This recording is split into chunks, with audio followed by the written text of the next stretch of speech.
Sylvanian update! So, ito na guys. Binilang ko na ng bahay sila Freya na malaki. Kasi alam nyo ba, hindi na ako makatulog every night. Kasi lagi nila akong kinakalabit. Sabi nila, buti ka po, nakakatulog ng mahimbing. Kami walang tulugan ng sikip-sikip ng bahay namin. Huy! Hindi, joke lang. Ang hirap kalabanin ng sarili, B. Tapos, ayun na nga. Ito yung binili ko. Ito yung pinakamalaking bahay na nakita ko sa mall.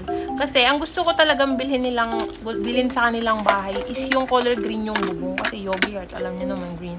Eh, ano yon ang pangalan nun, House on the Hill. Kaso, nakakita ko, sinearch ko, wala na pala nun kasi 2022 pa yung release nun, B. Anong petya na? Ay, 2022. 2002 pa ni-release, B. 2023 na. Hindi pa ako grade 1 nun. Hindi ko pa alam yung mga dollhouse ng mga panahon na yun. So, ito na lang binili ko. Since okay naman to kasi nako-connect ko yung starter home ko dito. Kasi connectable talaga siya. Hindi ko lang napakita dito sa susunod na lang. Kasi may kwento ako, alam nyo ba? Hindi ko sana to bibilhin. Kaso, yung nandun ako sa SM. Kasi ang mga naka-display na lang yung new version nito. Yung new version kasi nito may attic. Ito wala. Ayoko na may attic. Ang pangit.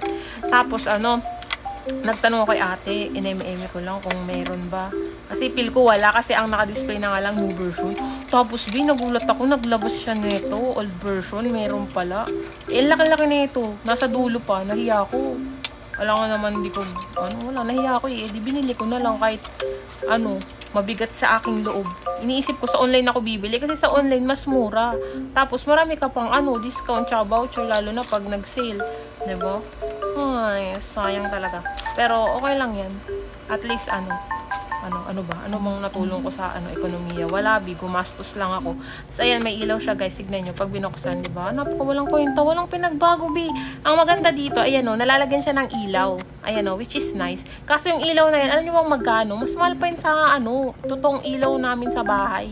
So, broke na naman ako. Ito, sa susunod ko nalalagyan ng ilaw. Wala na akong pera, Yay! Ito ba yung bahay namin? Mamaya ka na, Huwag kang magulo.